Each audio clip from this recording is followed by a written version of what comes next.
Hello, in front of me I've got SONY WF-C700N. In this video I'll show you how to check software version and update.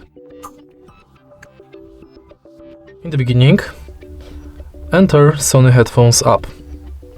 To check software version, go to 3 button and go to WF-C700N version. Here is the current version of your headphones. If there's any update available, you'll get notification like this. Go to more info, OK,